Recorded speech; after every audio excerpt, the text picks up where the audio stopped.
Hey there, Eagles. It's Friday, and we here at TNT want to wish you a happy Valentine's Day. My name is Shelby Brown, and I will be the guest anchor on this week's episode. It's time for another episode of Tatum News Today. We've got a lot of news to share, so let's get started with some announcements. Basketball has a home game tonight. Come out and support our Eagles. The annual Sweetheart Spotlight will be held in the auditorium on Saturday. The admission is $3. Bring your date and support your classmates. Zonta Club of Longview will be hosting a boutique for girls to help them find their perfect prom dress. The entrance and the dresses are free. See Ms. Puckett for more details. This new semester has been pretty eventful so far, so we wanted to take some time to share some of the recent happenings with you. First up, we have solo and ensemble. On the last weekend in January, our choir program took several students to the solo and ensemble UIL competition. Then in the first week of February, our band had several students compete in the UIL band solo and ensemble competition. Both programs did very well and had students qualify for the state competition. Our debate team also had a competition recently and had 2 students qualify for state. Here is an exclusive interview with the state qualifiers.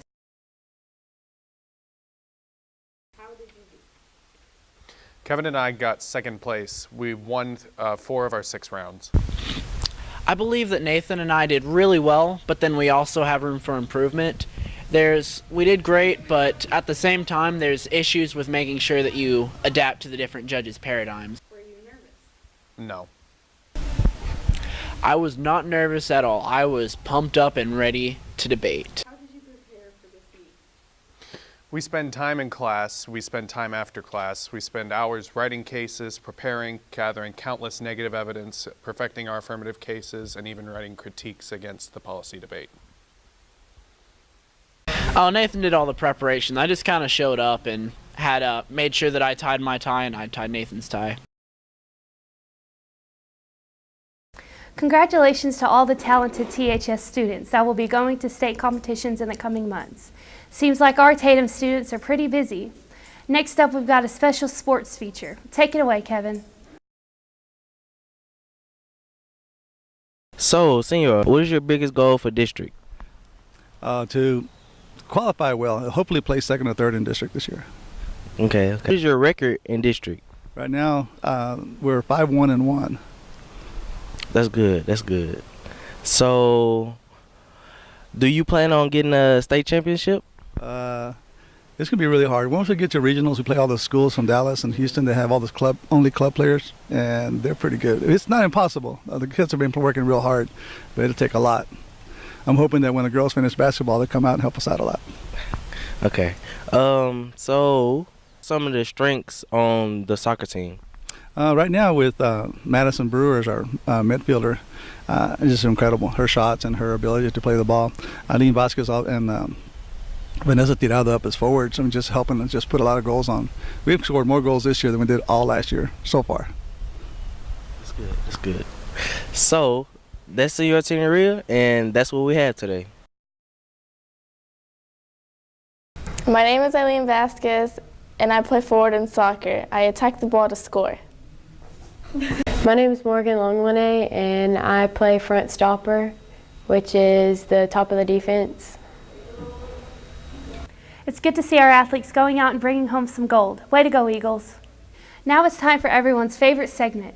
It's time to break out, Tatum. We've got a special video made for you by one of our TNT crew. It's time to party, THS.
club in my taxi cab, but everybody's looking at me now.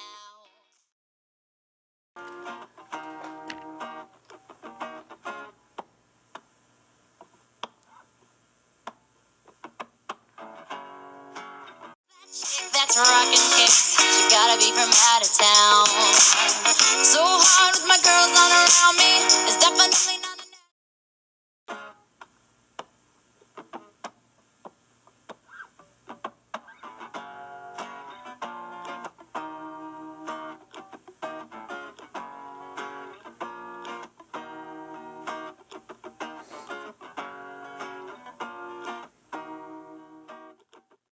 Britney song was on. So I put my hands up to play my song. The butterflies fly away. Nodding my head like yeah. Moving my hips like yeah. Got my hands up to play my song. Well, that's all. I hope you enjoyed this episode and you'll tune in next time. Have a great Valentine's weekend, and from our team to yours, go green or go home.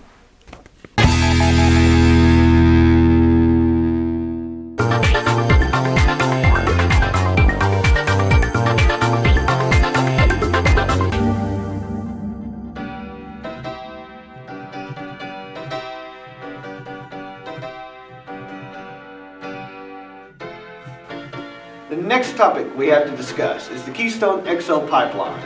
We'll discuss the proposed pipeline as well as the existing predecessor, the Keystone pipeline. Now I'll send you my colleague Casey for more information. The Keystone XL pipeline, a topic of discussion in both the political and environmental world. It's a $7 billion, 1,700-mile project that would bring 700,000 barrels of oil per day from Alberta, Canada, to refineries in the Gulf Coast. The pipeline would run through 6 American states, including Montana, South Dakota, Nebraska, Kansas, Oklahoma, and Texas. It would even run through our Rusk County. Now we go to Mr. James Morrison for his perspective on the pipeline.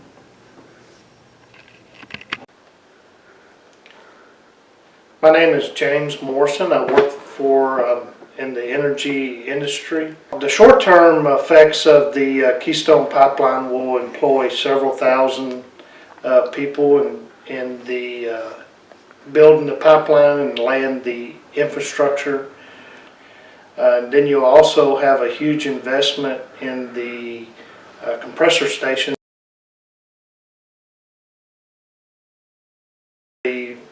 Refined into gasoline. There's many other products and distillates that'll be part of byproducts of the oil. So they'll make some of it will go through chemical companies and be converted into plastics and other pharmaceuticals. Some of this will be exported to other countries.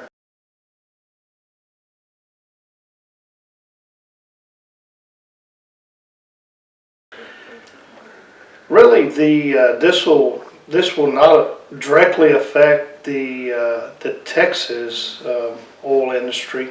The cost of oil will require the price of oil will have to be be at least $90+ for it to be profitable to actually to go after those reserves.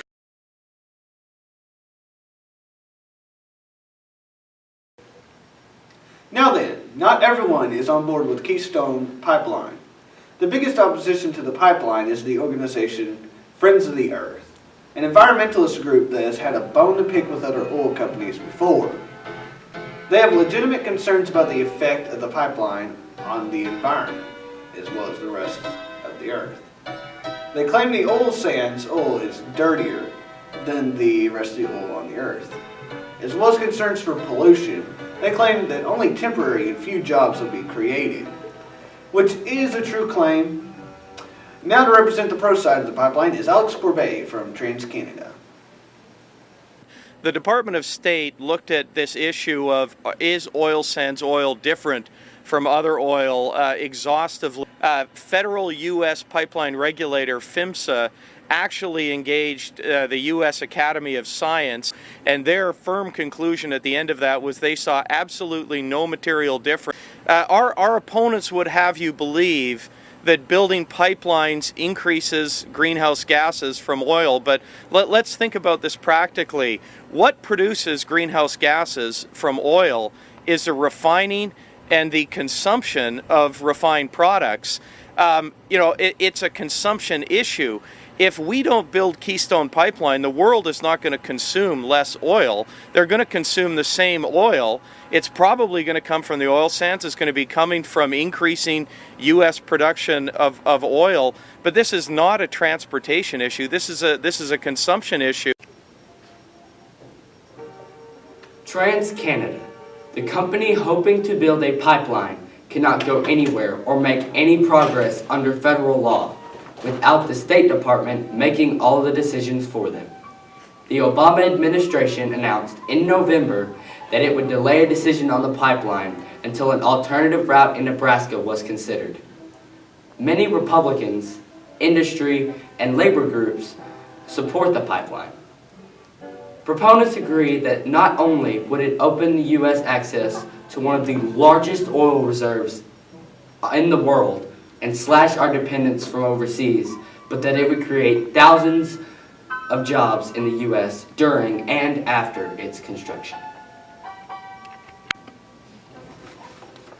And now we have Ryan Gibson, who is outside of the studio, to tell you more about the recent events that have been happening on Capitol Hill. Breaking news.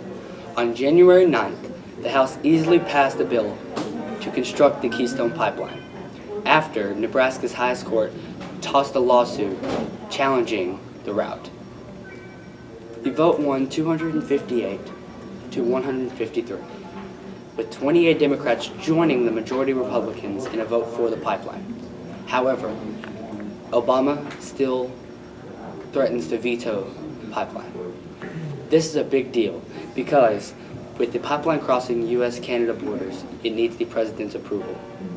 But the White House still insists that he will challenge any vote on the bill. Now then, the Keystone XL pipeline will not directly affect East Texas, but it will have a major effect on the U.S. economy and our import and export with other countries through crude oil. I'm here with the energy, the crude, and the pipeline. Thank you for watching.